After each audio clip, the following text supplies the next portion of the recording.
Welcome to the Disney Hour Express podcast. I'm Abby. And I'm Rob. We are two hopelessly romantic Disney enthusiasts, Sharing fun stories, secret tips, and family travel experiences.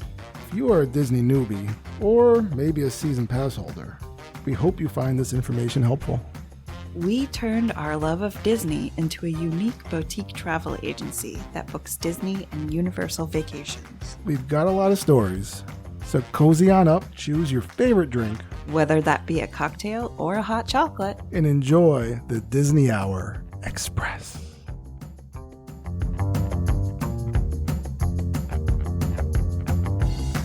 Hey, Pioneers! Welcome to episode 75 of the Disney Hour Express. We are so happy to have you here as we... I'm only a little bit excited to have you here. Oh, really? I thought you'd be really excited.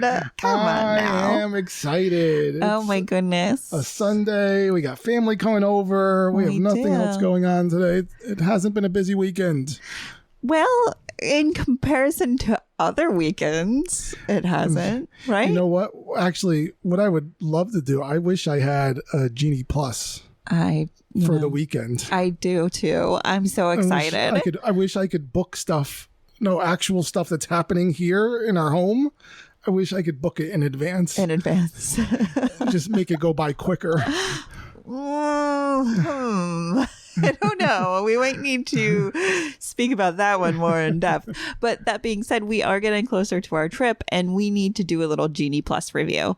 I'm going to admit that I am the princess in this relationship where I don't do a lot of Genie Plus. In fact, I even have a hard time explaining it. I know how to do it. I know generally how it works. But do I actually get on there and do it? Nope, because that's up to my wonderful husband, Rob. And if you are that person in your relationship that you are the one that's always booking these, this is definitely the episode for you. It's going to give you those tips and tricks. And then it's also an episode for me. I always need a refresher. Always, as much as we go, I still need it. What do you think? Well, I mean, look, I'll be honest with you. There's also times when I need to, just because it's a lot. And unless you're an annual pass holder and you're going there all the time, you kind of it's the information's there, but it's in the back of your head. Right. So you just need to oh yes, you're right. So you still feel like you're winging it sometimes. I mean, not necessarily, but if you remember at our AAP trip, I answered the majority of, I think I answered all of the Genie Plus questions correctly in our contest. Yes, you did. And you actually won that was off prize, the fly. Correct? Yeah. Now, where that prize was or where that prize is? Oh, it's right here. It was that Disney 100 years, right? Yeah. Now I remember. That's right. Cool. He did. He won a prize among all the Disney travel agents. But it's very easy, unless you go there often enough, to forget. We're kind of at this stage of our life only once or twice a year. Mm-hmm. So it's easy to forget if you're not using that muscle. So true. I do get loaned out when people need Genie Plus advice. Yes, I freely give out Rob's number when anybody is having some complicated questions about Genie Plus because he's so good at explaining it. But first of all, we should talk about that Genie Plus is an additional price. Why are you smiling at me? Did you say Genie Plus? I might have said Prush. It just came out of my mouth weird. Sometimes that happens. I don't know. I like Genie Plus. It's a new event. Don't make fun of me. So it's an additional price on top of what you've already paid. And that kind of rubs some people the wrong way. And some people are just like, hey, it is what it is. Yes. We gotta budget for that. And no. Yeah. And it's not the same price every day. Correct. It definitely depends on volume, how many people are visiting and that kind of thing. And a lot of people that complain, or a lot of people that are upset by it, are used to the old FastPass system, which anybody that was, from Disney back in the day, they used to have something similar to Genie Plus called FastPass that was free of charge. It was just you bought your ticket, everyone was able to use this service. Yes. Now, just the varying levels of whether you knew how to use it, that was a different story altogether. Right. Similar to Genie Plus. Very similar. So what are those price ranges? Yeah, so the price ranges for Genie Plus, depending on the park you're going to and how busy that park is going to be. Now, side note, I tried to find out, how does Disney World determine how busy a park is going to be now that they no longer have park reservation system? Before, it made sense to me. It was like, all right, people, you had to make a park reservation on the day of that you planned to show up there. And that was due to the COVID-19 regulations. But they have since now dropped that. So now you could just go willy-nilly, go freely wheelie to any park on that day. And I mean, you do have to purchase tickets in advance. Yeah. Or you could purchase tickets there, but there's a chance it could sell out. Yes. I can't remember the last time I heard of a park actually selling out. Right. Genie Plus has sold out, and that we'll get into in a second. But I don't know how they're determining how busy a park thing. How busy a park's going to be. I tried to look up. I can't find any information online.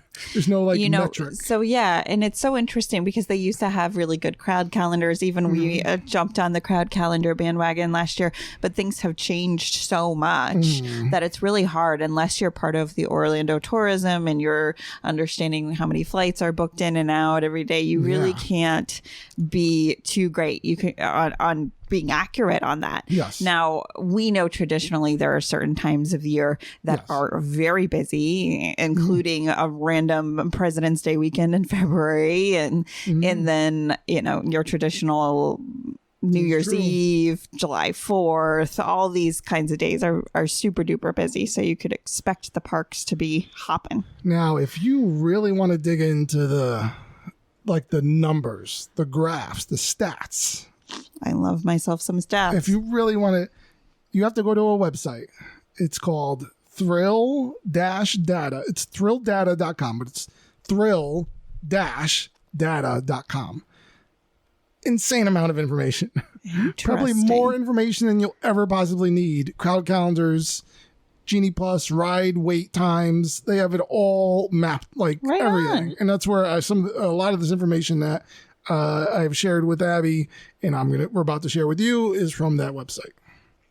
Okay. That's really cool. With all that being said, and with us still not knowing how they determine how busy each park's going to be, the prices range for Genie Plus and all four of the parks. It ranges from $15 up to $39 on any given day. Yeah.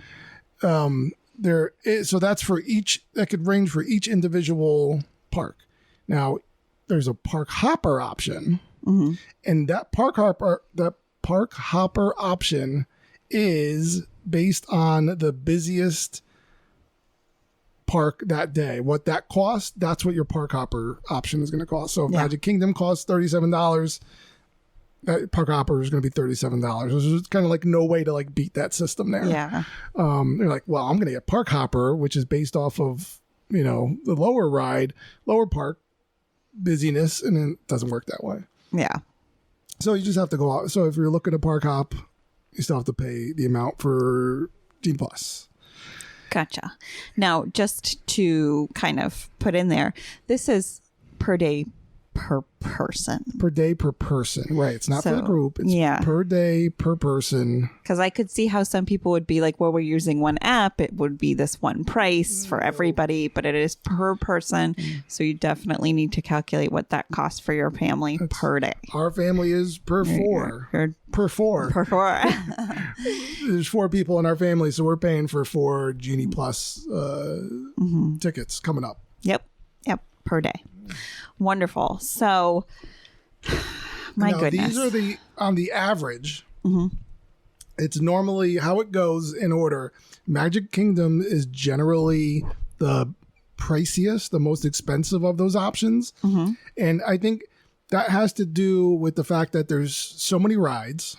Yeah. And that it's just the average wait time is usually pretty busy, and that it kind of appeals to all ages, all ranges. Yeah. I still think you get the most.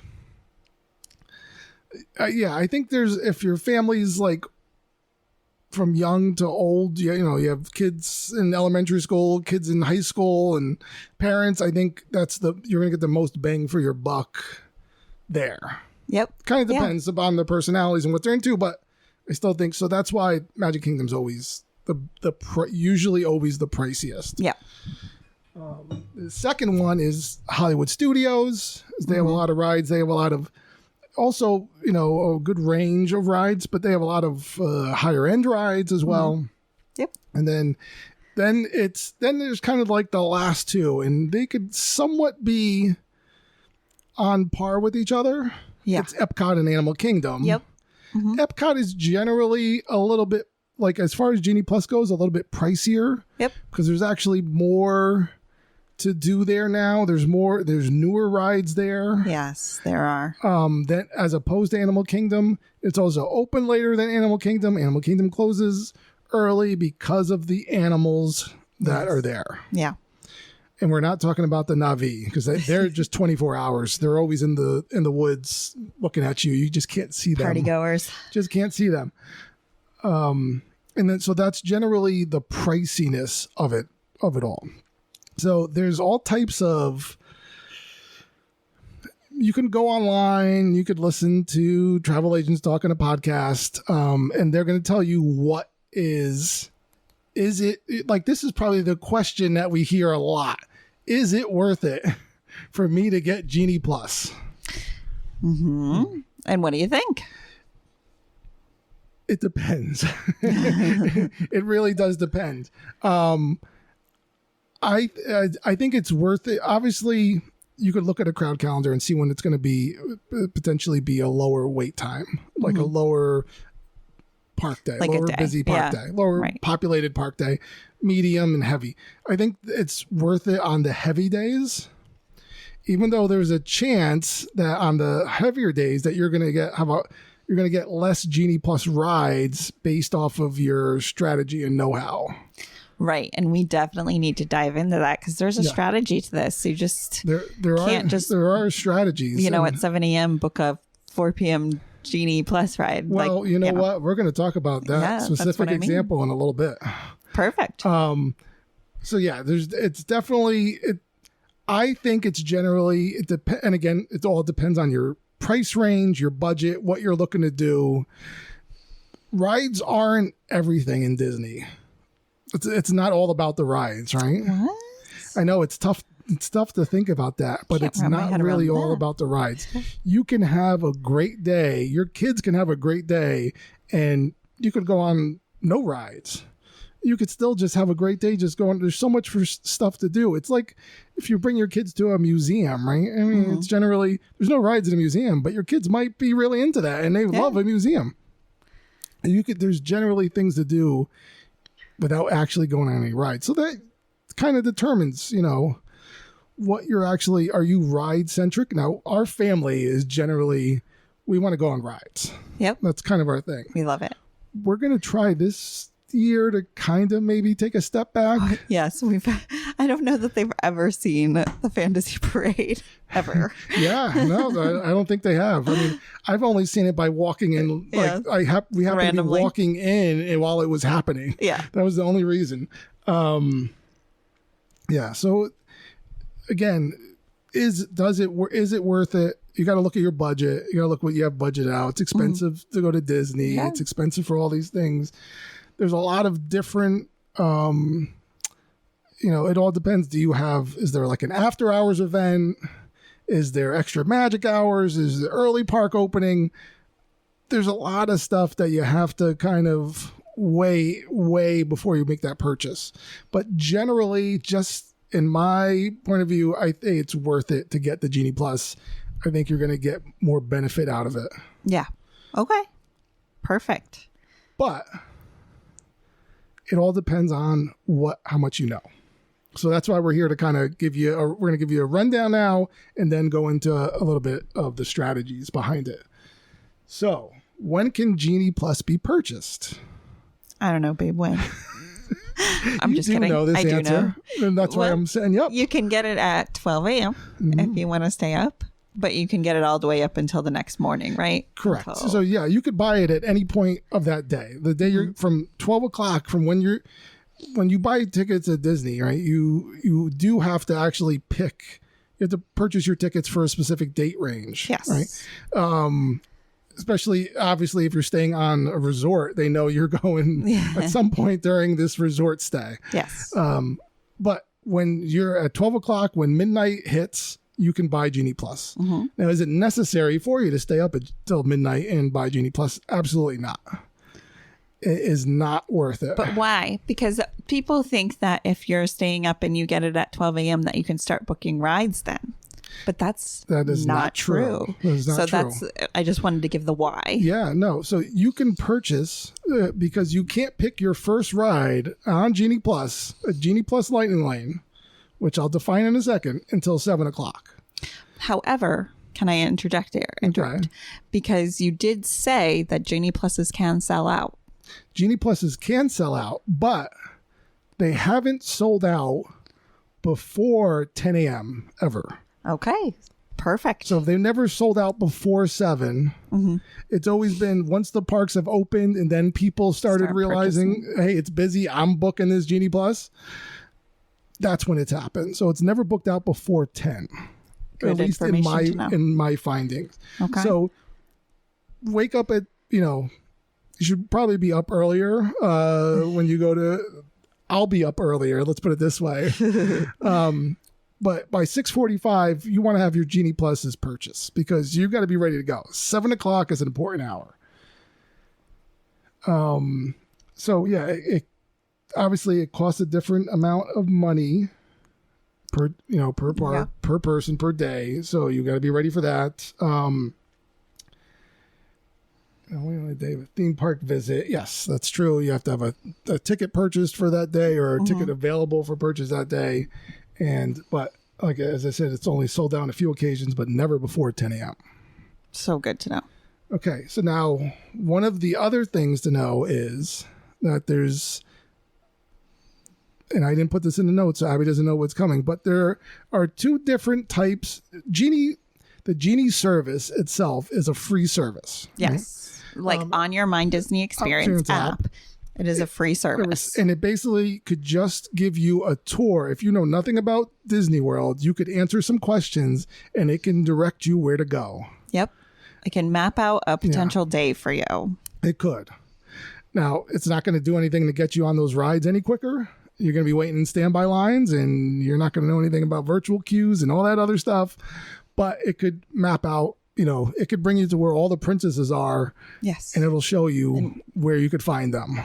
And it can get you to that parade on time. Yes, exactly. Now, Genie Plus is their paid service of that free Genie service that they offer. And it's all in the app. What you do to go to purchase Genie Plus is you go to the My Disney Experience app. Mm-hmm. You click on the it's My Day or Future Plans, and especially on the day that you're going to go book, it's going to say there's going to be an option that says like My Day. Yep. Or even now, there's an actual tab. I meant to have my phone open for it. That says. So when you open the app, right, upper right hand corner, it says Rides Shows Lightning Lane Entry. Click on that. It then brings up Genie. It does Disney Genie service. And it brings you to a tip board or the My Day tabs. Do you want to be on the tip board? You'll see a little second option down, a picture of Disney's the Genie from Aladdin, and it says purchase for today to save time waiting in line. You just click on that, loading, and then it brings you through and it explains the Genie Plus service. Now, again. There's 2 different ways to book your rides early in Disney World. One of them being the Genie Plus Lightning Lanes, right? Both of them are called Lightning Lanes. There's Genie Plus Lightning Lanes, and then there's individual Lightning Lanes. Genie Plus Lightning Lanes are only available through the Genie purchasing Genie Plus, and that's how you get that. You purchase Genie Plus, and it allows you to be to pick Lightning Lane entry on any given ride. Right. So, but that's from that one price that you paid in the morning for that service. And you can use this service multiple times throughout the day. You can. Then there's the individual individual lightning lanes, and those are separately paid lightning entrances to rides that are, there's a fewer amount of rides per park, and that just allows you to use that once on that specific ride per day. Yes. And so those are the differences in that. I'm not going to talk pricing right now because I've thrown a lot of numbers at you, and you're already confused. But so then I'm going to ask the question, yes. Why? And I mean, I know the answer, but for our listeners, if I have a Genie Plus, like, why do I need an individual lightning lane? What is a scenario that an individual lightning lane would come in handy? Well, the biggest one being that not every ride is available through the Genie Plus lightning lanes. So some are only available through the individual lightning lanes. Yep. Rides such as Guardians of the Galaxy, in Epcot, Tron. There's the, now that I say that, I don't know if Rise of the Resistance, I think it's still only individual lightning lane. I don't know. Yes, I think it might be. We'll have to look that up as we go. She's going to look that up. And then I'm not even sure if, in Animal Kingdom, is it, Flight of Passage has to be in Genie Plus. She's going to look that up. I'm going to keep talking. One of the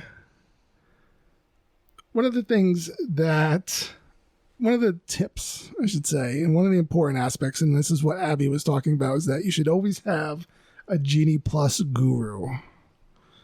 Right? Now, this is somebody that is familiar with the Genie Plus rules and regulations, maybe has some know-how on the app itself, knows how to get around the My Disney Experience app. And that's important to have because at the time comes when 7 o'clock hits, you have to start booking those rides. So you want to kind of make sure there's somebody that's knowledgeable. You want them to be able to use that phone and be able to use it well, because it could possibly make or break your day. Now, and again, it's also important to maybe have a second person. Abby likes to downplay the fact that she doesn't know what she's doing. But she actually does. What? She actually does. She knows it pretty well. So the theory behind that is one of you could be booking Genie Plus lightning lanes, while the other one is trying to either get on a virtual queue or an individual lightning lane.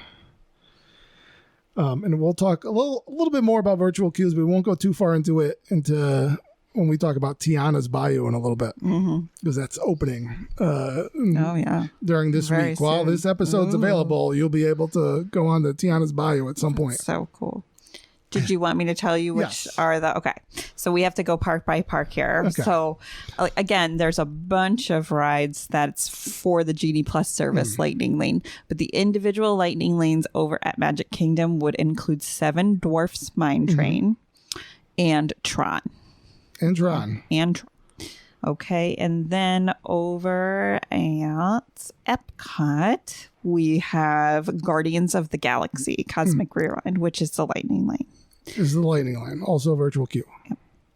Over at Hollywood Studios, you've got Star Wars Rise of the Resistance. And then over at Animal Kingdom, you have Avatar Flight of the Passage. So that's okay. And those are the ones. Those are the lightning lanes, but they're not available on the Genie Plus? Not offered through Genie Plus services. Okay, so that's where those are individual lightnings not offered through Genie Plus. That's right. Tiana's Bayou kind of throws a whole wrench into that, but we'll get into that in a little bit. We're still talking about regular Genie Plus here. So confusing. It is confusing. All right, so when are you able to make Genie Plus selections? Is it different for people staying on resort and people staying off resort? Abby's inquisitive. She's found something. I did find something, but it was for Tiana's Bayou, so keep going. Oh, okay. So the answer is no. Everyone, if you purchase Genie Plus, whether you're staying at a Disney resort or you're staying off-site, you can book your Genie Plus ride at 7 a.m. Your first Genie, your initial Genie Plus booking at 7 a.m. Mm-hmm. So that's why it's important. And guess what? They go quick. You got to be quick on your fingers. Mm-hmm. We've tried getting things at, right at 7 and they were gone. So I don't know. It's better Wi-Fi service, better internet somewhere. I couldn't tell you, but there's no advantage to being on a resort. There's no advantage to being in a deluxe hotel versus a value resort. Everyone's at 7 o'clock. So it's a very important time. And this is where you kind of want to know what you're looking for. Now, when can you book your next? Now, is Genie Plus only available for one ride per day? No, it's not. There's 2 ways for you to be able to book your next Genie Plus ride. Genie Plus Lightning Lane. And that's either when you get to the park and you tap in, you scan your Magic Band, your card, whatever, your ticket card that they give you, whatever, when you scan into the ride, you'll then be able to book your next Genie Plus ride. Right after that. Yep. Right after that. Or, now this is all dependent upon what comes first. Either you tap in or it's 2 hours after that park opens. Now, it's whatever the actual park opening is. It has nothing to do with early entry hours. So it's if you are staying at a deluxe resort and you are allowed to get in early, it's not 2 hours from that time. It's from 2 hours when the rest of the public is able to get into the park. So park opens at 9, 11 o'clock is when you're able to book your the 2 hour window is when you'd be able to book it. Or if you have a Genie Plus booking it before that time and you scan into the ride, then you're able to book it. So it's whichever one of those 2 things happen first. And those are the 2 ways to book your next Genie Plus. So they're trying to guarantee you get at least 2 rides. At some point. At some point during your day. Mm. Which seems kind of like, I mean, that's bonkers. But yes. Okay. Got it. Yeah. Now, there's a way for you to get into, there's something called stacking that we're going to get into in a little bit. And there's a way to take advantage of the opportunities, those 2 rules, which comes first. We'll talk about that in a second. You are able to tap into a Genie Plus ride once it's booked. Mm-hmm. Genie Plus Lightning Lane. It gives you a time window of when you're able to show up. Mm-hmm. It could be, it varies because it kind of if you wait 5 minutes, then changes the amount of time that it's been booked. It gives you a time window. You're able to actually tap into that ride 5 minutes before the window mm-hmm. and up to 15 minutes after the window. Mm-hmm. So it gives you a little bit of a leeway. You're also one of the advantages of the Genie Plus is that you're also able to overlap those windows now. Fast Pass Plus, it used to be you couldn't, because that window, it's a predetermined window. So if the 2 of them overlapped, it wouldn't work on Fast Pass. Mm-mm. Now with Genie Plus, you can overlap. Yeah. But it's up to you to kind of get there on time and make the next one. Mm-hmm. The Genie Plus Lightning Lanes, mm-hmm. once you book it, can it be modified? Absolutely. Okay. See, she didn't know that.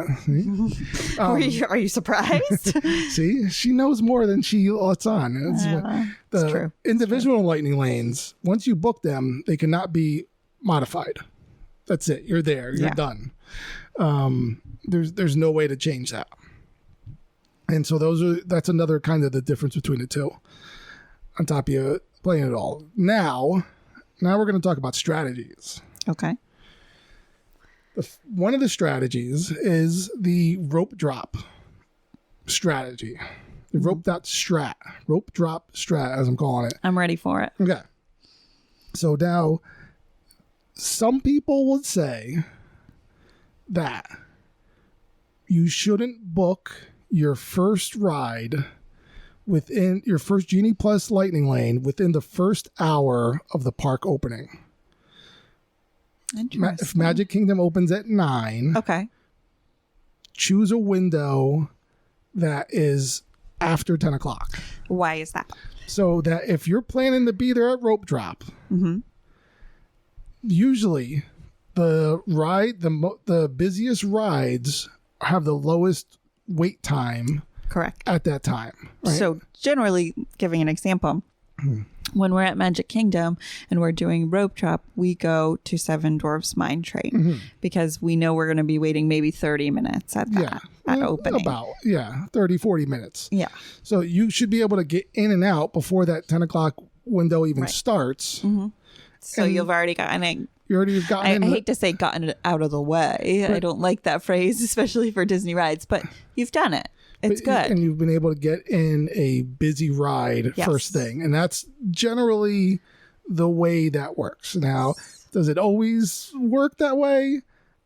I've been there for like rope drop at Animal Kingdom to get in the Flight of the Passage. And by the time I've gotten there, the time said it was supposed to be like an hour and 10-minute wait. And I ended up waiting 2.5 hours because the line got crazy.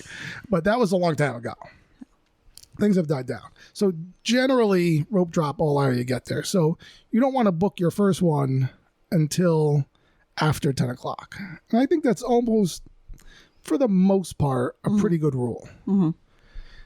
Now, once you book that next ride, right, if it's before 11, it's just staying on a Magic Kingdom park and open at 9, it's before 11, you book, you scan in, you go, you get in the line for that ride, you scan through, you could book your next one. When do you want to book your next one? Well, you're going to book it whenever it's next available. That's the thing that's coming. A lot of the times you might not see anything again until after, you're talking like mid-afternoon, late afternoon at this point to book your next ride. So this is kind of like where stacking comes in. I'll try to explain stacking. This is the other part of the strat. It's really important. But it's also it's a little bit hard to hear audio wise, but I'll try to make it the best possible way I can. You book your ride. We'll go off that 10 o'clock again. Now it's between 10 and 11. You've scanned in. You're able to book your next ride. The next ride isn't available until 2 p.m. Or let's say 3 p.m. Okay. We also kind of say you should book it, make sure you're paying attention if you have dining reservations. Yeah. Because you want to be able to go to lunch. And it will remind you too in the app sometimes that you have dining reservations. Yeah. You have a dining reservation. Conflicting times. It says there will be an overlapping. And on top of that, so will Abby. She will remind you. She's the scheduler. Okay. So now that you've booked your ride, you've scanned in. If you don't have another lightning lane because once you scan in, it starts clicking your 2-hour window. So it's not always, it's just 2 hours from when from park opens or from when your Genie Plus lightning lane was scanned in. Yeah. That's when your 2-hour window starts. So every 2 hours, right? 2 hours goes by, you could pick another one, even if your next ride is further than 2 hours out, you could just 2 hours after you booked your last one. Okay. Is when you could start. It was when you can choose another one. So that you kind of have to pay attention on. There's no timer in the app. It's not going to tell you. And this is where it comes in. If you look at the Genie Plus on if you go to like the Disney World website or even in the Genie Plus, the Genie app, it tells you that it does something along, there's like a warning, or not a warning, but it's wording that this service will allow you to get up to 2 to 3 rides per day per park. Because they're trying to set your expectations low. Yes. And then when you got your 5 or 6 rides in, you'll be like, and that's only because, but really, if you don't know what you're doing, you might only get 2 or 3 rides in, based off, if you're just kind of going about it, they don't tell you about the 2 hour. I mean, the window's in there, but again, they're not reminding you. They're not reminding you when you could book your next ride. You have to know when you're available. So it's always 2 hours after you last scanned in, or the next time you scanned in, whatever comes first. That's when you're allowed to book. So you could start stacking them, right? So now, say if, for example, you book a ride at 11, you scan in at 11, and the next one that you book isn't until 6 o'clock, right? So now what do? So now, right, you scanned in on 11. Yep. 2 hours starts, 1 o'clock, you could book your next ride. Right. At 3, and still have the 6 p.m. ride. Still have the 6 p.m. ride and pick another one. And then at 3 o'clock, you could book another ride. Still have the 6 p.m. ride. Still have whatever you just booked at 1. Now you could book now. So now this is how the stacking works. You could actually still get one more in at 5 o'clock. And then at that point, you're pretty much You're pretty much, your day. You're done. Could be done at that point, right? Between dinner and fireworks and everything else. So really, that goes into now, if you're asking me, is it worth Genie Plus? Is Genie Plus worth it? I'm going to say to you, how long do you plan on staying at that park? Because if you plan on staying that whole day, I say get Genie Plus. Because more often than not, you're going to have the best of it. And it kind of goes to any ride. Any park day, on any ride, and any park day, is that you're going to have a better chance of getting on a busier ride either at the first thing of the day or at the end of the day. Same goes with Genie Plus. You're going to have probably more Genie Plus availability at the end of the day because everyone else, there's younger kids, they're not going to make it through the park as late, right? They're going to be 5 o'clock, 6 o'clock, 7 o'clock, they're going to be gone. You might be there till 10 and you could take advantage of now all these Genie Pluses or lower wait times, whatever comes first.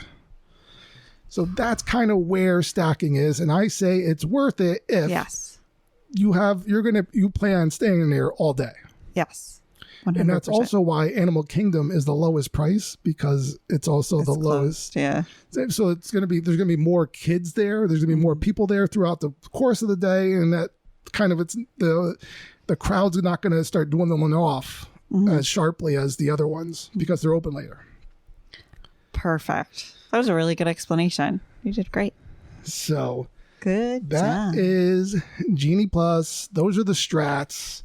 Now, I told you I looked up some information that thrilldata.com gave a list. Gave a list of the top 10 the busiest rides averaged. So this is just kind of to give you an idea of what have you looked at that at all? Nope. I'm looking. No, don't look. Oh, okay. What's the busiest ride in all of Disney? Average wait time throughout the course of the year. What? That's such an extreme question.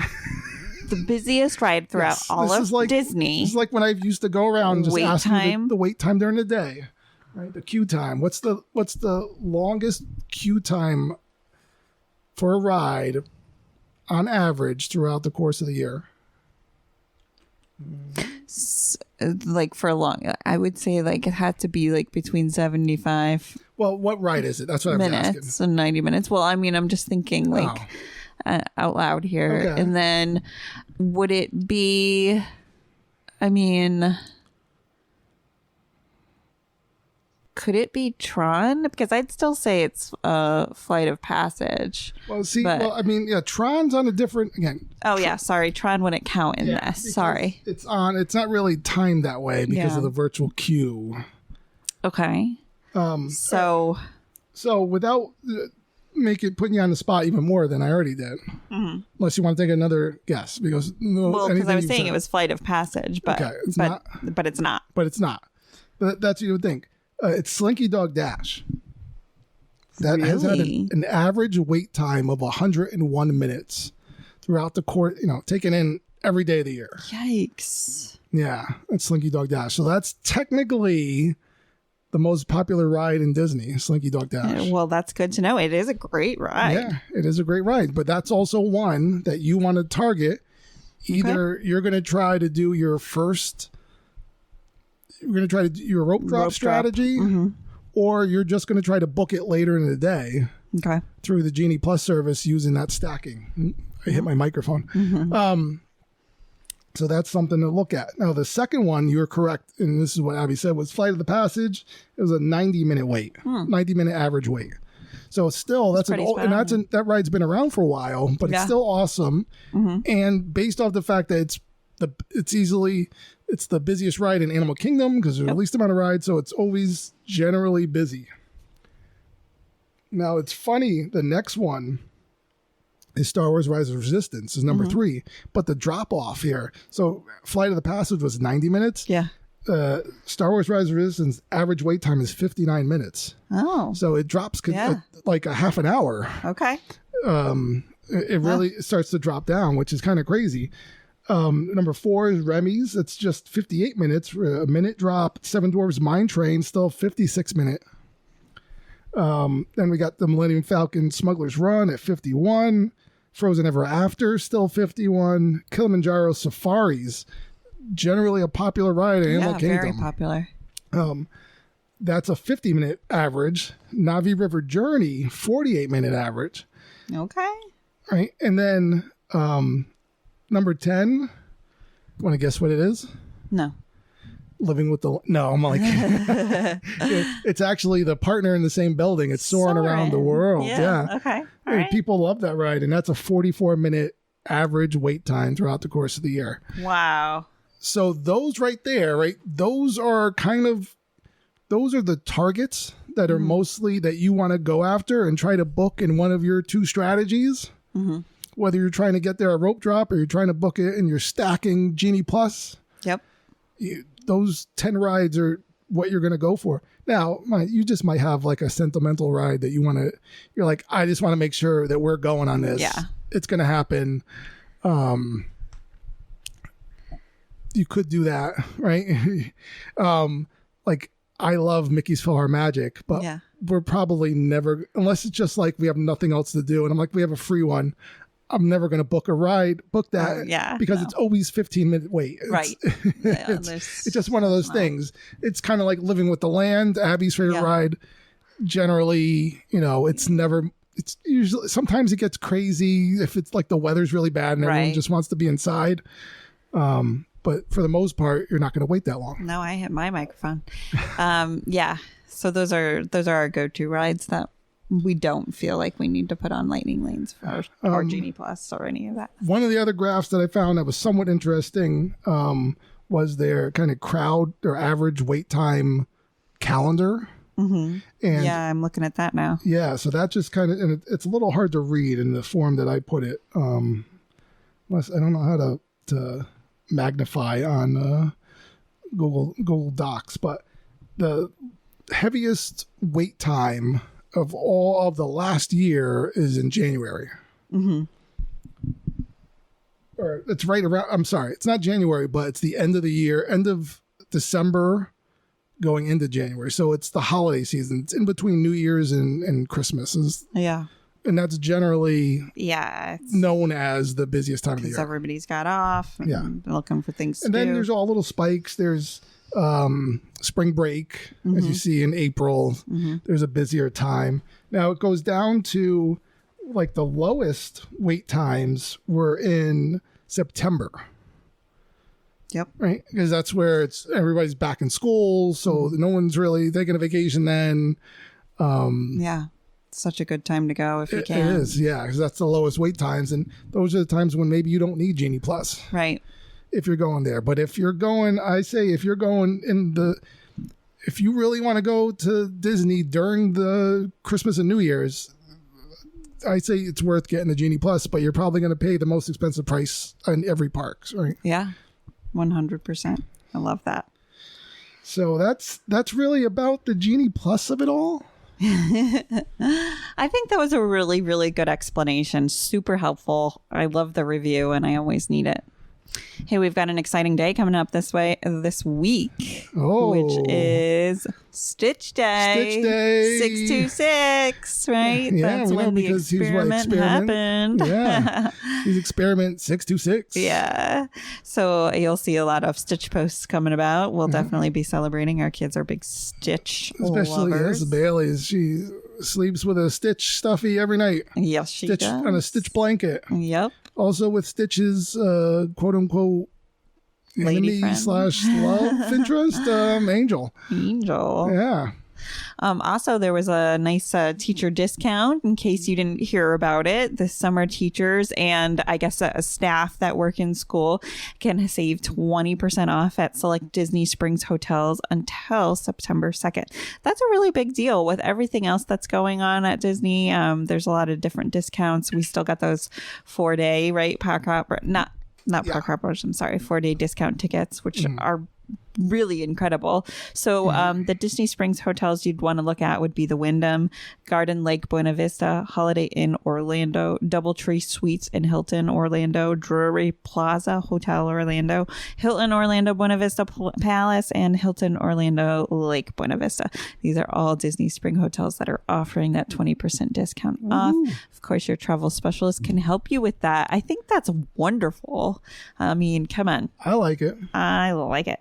There's some new babies over at Animal Kingdom. Babies. I love that too. There was a new zebra that was born, a baby girl, and it's a Hartman's Mountain zebra. She was born on June 13th, and she was born. I was telling Bailey about this, and I was like, as I was reading it, I was like, the completely adorable bundle of joy weighed around 100 pounds, and then at birth. Mothers everywhere. 100 pounds. Every mom has that same reaction, right? They're like, but my baby had a huge head and it weighed 10 pounds, and they're like 100 pounds. 100 pounds at birth. My goodness. Yeah, and you're always like a zebra. Like, zebras are big, but they're not. They're not big. elephants, right? But I guess they are big. Yeah. I don't know. I underestimated how big a baby zebra would be. Yeah. That's for sure. So then there was also an Ellen born. The Ellens, they look like they're like the antelope or something. Yeah, they kind of look like the antelope, exactly. So there was one that gave birth to a girl. This was her first girl that she gave birth to as well. That's amazing. So none of them are in public view just yet, but they will be soon. Ooh, something to look forward to over at Animal Kingdom. I love that. Yeah. So we were going to do a little roundup of our review of Inside Out 2. Now, are we going spoilers on this? Should we give a spoiler alerts? I think that we try to keep it mostly unspoiler. Okay. I think that, it's totally killed at the box office. Yes. It's been amazing. I think that a lot of people didn't expect that, funny enough, because it's a second of a movie. And also they just weren't expecting something that had such an emotional drive to do so well. In fact, as of yesterday, it became the highest grossing USA release of 2024.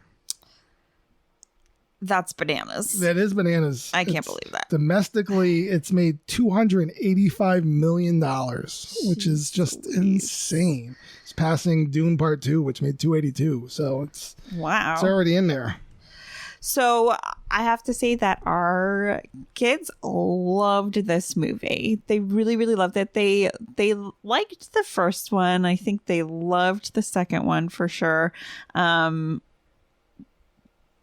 Would they want to see it again? I don't know. Now, what is it? Now, what is the second one? What's kind of the synopsis of? So Riley, who this whole movie revolves around, is kind of going into her teen years, right? She's on that cusp, and we all know that lots of body changes happen and hormones and thoughts, feelings. They all kind of are rocked throughout the world. So in this movie, they take all of that stuff and slam it into the story of one weekend, which is kind of interesting because we know that this stuff takes a much longer time to pan out, but for the sake of the movie, they kind of made it all happen at once. And she goes through a self-discovery period, and she's put into a lot of situations, and new emotions come out while the old emotions take a back seat. Right. And those new emotions were... So she has one of the new emotions is anxiety, which Maya Hawke is the voice for anxiety, and it fits so perfectly with that. And then she also had, what were some of the other ones? It was embarrassment. Embarrassment, yes. It was envy. Uh-huh. Yep. And then it was ennui. Yeah, which is the which one. I think everybody gets kind of funny about. They're like, what is ennui? And it's kind of like the boredom, kind of like I'm over it. Yeah, like, oh my God. Yeah. Like, we're very, I always think of like a noodle, like, because there's no like straightforward with ennui. Okay. So all these new things are coming in, and Joy, who usually is in the command center, kind of gets kicked aside by anxiety. Which, when you think about it, right, it kind of does make sense. When you're a kid, right? Your days are mostly filled with joy, except for your temper tantrums and your other things, but for the most part, it's joy. Exactly. And so when anxiety takes over, Riley's life just gets like really complicated and unpleasant, and she's not exactly herself. And there's a lot of thoughts and feelings that are incredibly relatable throughout the movie. Yeah. And Joy has to learn a lot of lessons too, that she can't just shove all those feelings down and inside and be like, everything's fine and great, and we're just going to ignore all those bad things that ever happened. And that's something you learn later in life. It's called compartmentalization. Just forget the bad, embrace the good. Yep. But not when you're in puberty. So now we gave that like synopsis. What did you think of the movie? Yeah. So I think, like I said, they kind of like crushed it all into this one weekend where she's going through all this stuff. Like, she literally suddenly wakes up and smells bad and has emotions and feelings. And there were two things that really killed me. It was like when she woke up and just like yelled at her mom, and her mom just like takes it and she's like, okay, sweetie, no problem. Because, and it cuts to the inside of the mom's, it shows her emotions, and she's like, well, we just got a sneak preview of what the next 10 years are going to look like. Yeah. And I was like, oh crap. And then then there was the part where she has the islands, right? Her, she's got Family Island, and then the Family Island has shrunk and is replaced by Friend Island. Friend Island is in the way. It's much bigger. And I was like, no. And it was funny because Bailey asked us, she asked you, she's like, wait, why is Family Island so small? Yeah, whereas Heidi's like, I get that. Yeah, right. Like, she understands it more. I tried explaining it to Bailey a little more in depth later on, and she was just kind of like, I'm just gonna go color. But where it seems, but that's just a part of life, right? Your friends kind of become more important than your family, right? And they help guide, and I mean, you've already got your personality and everything there, and then it grows everything. So those were kind of interesting. So as a mom on the cusp of a child entering this phase of her life, did it scare you? Where you kind of like, you already know it's coming? How did it make you feel? So I think, and maybe I'm being a little bit too optimistic about it, like, I think it was super relatable for sure. And I understood it, and I liked the movie. I definitely felt like I needed a double fudge ice cream afterwards. But I also, I wish that her parents were in it more this round, because they were in it last round. I wish the parents were in it navigating it instead of Riley being away at camp during the movie, because I think that every generation has a different way of parenting, right? And as for this generation, and I just spoke with a bunch of moms about this nearly 2 hours ago, we are pretty involved, and we think we're pretty in tune, and we're kind of in the face of our kids, not necessarily telling them what to do. It's very close to helicopter parenting, but I think that we do have long conversations about why you acted that way in that particular circumstance and what would be better, right? So the movie kind of depicts that Riley's going through all this by herself, and I guess maybe in this certain scenario she is, but I think that perhaps it wouldn't necessarily be that way. You think it would be more realistic for the parents to somehow be involved, be more involved into that. I kind of have in a slightly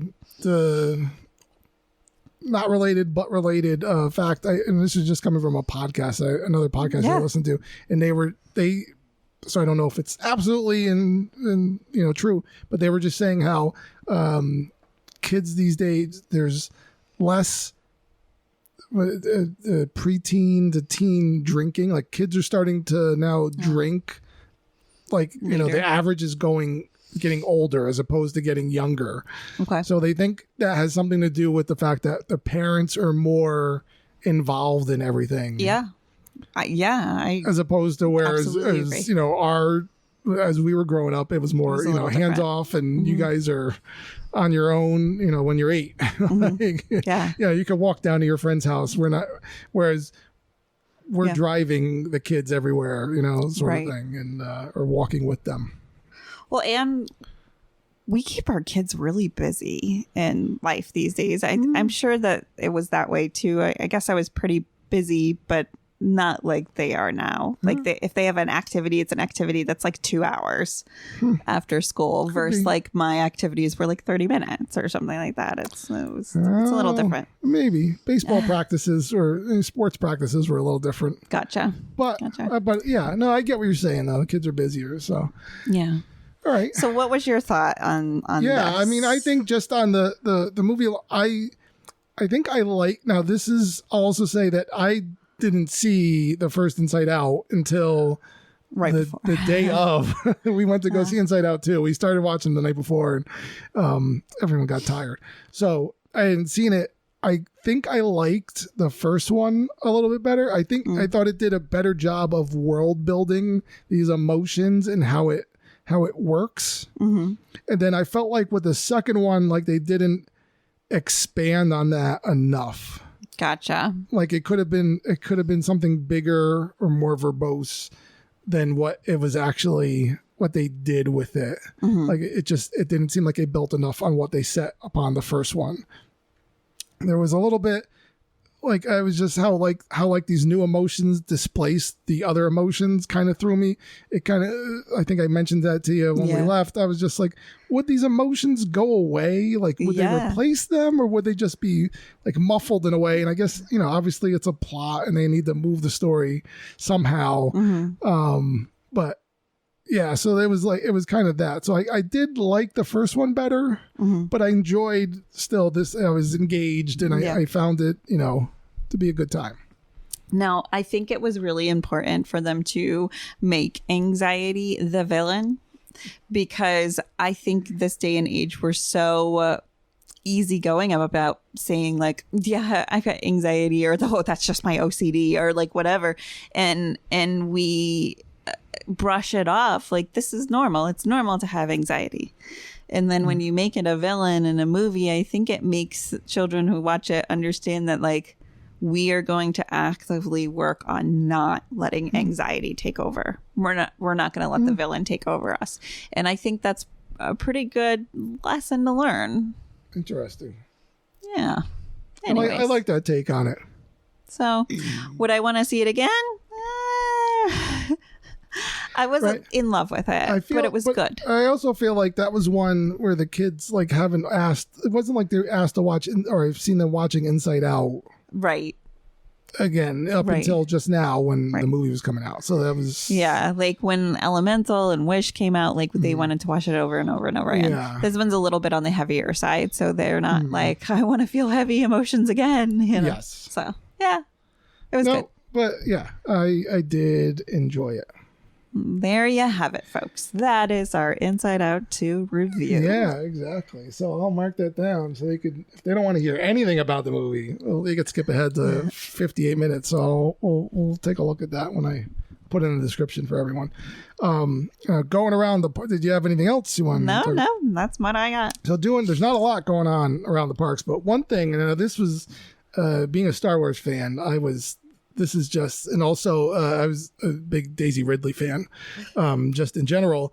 Like, so she was at Disneyland, I think it was yesterday, on the 22nd. Really? She was at Disneyland, and it shows there's pictures of her pretty, incognito. She's got a hat, sunglasses on, and she's covered up pretty well.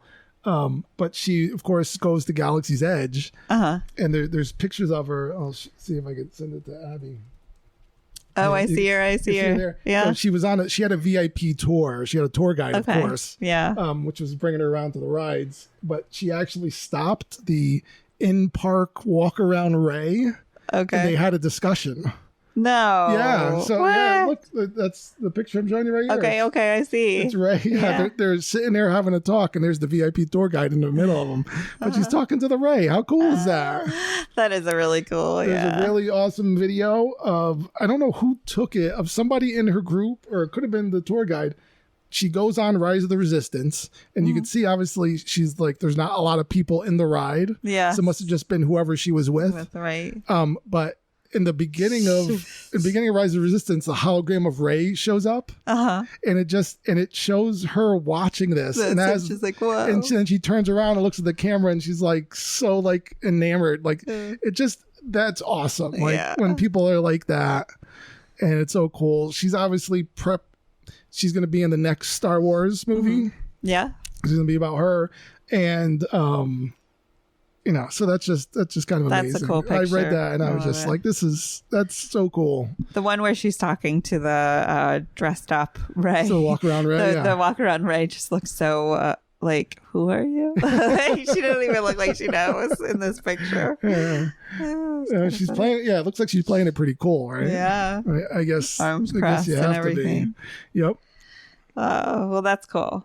That was an amazing. Yeah, we talked about Inside Out, breaking all the records. I don't know. There's really not much else going on around now. There's some scrim went out in front of the Plaza restaurant in Magic Kingdom, but you still go in there. I mean, not there. Even Universal's, there's not much. Yeah. They're prepping for Halloween Horror Nights already. I know, that's like their thing. They did just drop a video. You could go to Universal's YouTube, Epic Universe, and they just debuted the Dark Universe section of Epic Universe. So you could go check that out online. But besides that, that's really about it. Everybody's looking over in Epcot at the new things. And now the one thing, and that's before we forget, I said I wanted to talk about Tiana's. Yep. Mm-hmm. Okay. So Tiana's Bayou Adventure is opening on the 28th. That's right. To get into Tiana's Bayou, there's going to be a virtual queue. Mm-hmm. So that means that at 7 a.m., you have to be on your app while you're also trying to book your Genie Plus rides and a possible Lightning Lane. It's a lot. That's why I say maybe 2 or 3 people, at least one other person should know their way around the My Disney Experience app. I'm not renting out Abby. I'm sorry. She's mine. But so at 7 a.m., also, and that's for anyone that's inside the Disney. You have to be inside a Disney resort in order to make that 7 a.m. queue. Otherwise, you're not going to make it if you're staying off site. At 1 o'clock, as long as you're in the park, so as long as you're in Magic Kingdom, you have another chance to book a virtual queue with Tiana's Bayou. Yep. So it's at 7 a.m. for resort guests, 1 o'clock inside the park. And that's how you get it. That also is tough. You got to be ready. You got to be ready at 1 because you're not guaranteed anything and your boarding time could be later in the day. Yep. Now, this is where things get interesting because the other option that they're saying, it would make it think that Tiana's Bayou should have an individual Lightning Lane. Yeah. But it's not. No. They're adding it to the Genie Plus Lightning Lanes. Yep. It's already up there. That's what I saw before. Which is what is confusing, right? They're trying something new. Like they're really trying to say, hey, Genie Plus is the way to go. I think the Genie Plus numbers were dropping. Less people were using it. And then so this is like their way to kind of get it back. Virtual queue or Genie Plus. Interesting. Now, this also brings up a whole other thing because in Magic Kingdom, as Abby pointed out, there's 2 individual Lightning Lane rides. Those are probably going to stay individual Lightning Lane rides, Tron and Seven Dwarfs Mine Train. Yep. But there's never been 2 virtual queue rides in one park. So is Tron going to go to a standby line? Or are they going to have 2 virtual queue rides in Tiana's Bot in Magic Kingdom? From what Disney has said, like their post about when they talked about it made it seem like Tiana's Bayou isn't going to be on virtual queue for long. Yeah, they were like, it's not going to be there for long. Yeah, because it's really not a new ride. It's just like it's an overlay. Yeah, it's an overlay of Splash Mountain that shut down for obvious for reasons. And so I think it's not going to be there long. So I think there could possibly be 2 virtual queue rides in Magic Kingdom for the time being, and then Tiana is going to go to a standby queue. Yes, before Tron does. Right. That's just my guess. I think so too. Just because Tron is a different pickle. So I think if you want to get on it, and if you're going now, the beginning of June, probably all of July, I would bet that's how it's going to be. So you have to be ready for that virtual queue and or getting it on your Genie Plus Lightning Lane, using it either in your rope drop strategy. Now you can't get into it by a standby line. So it's either virtual queue or you're booking it through Genie Plus. There you go. There you have it. So now we're done. And that's kind of a wrap on today. I mean, that was an awesome episode. I think that this will be really helpful for a long time. So thanks so much. I enjoyed it. Yeah, thanks for listening. I guess we'll see you in the Genie Plus Lightning Lane queue. See you there.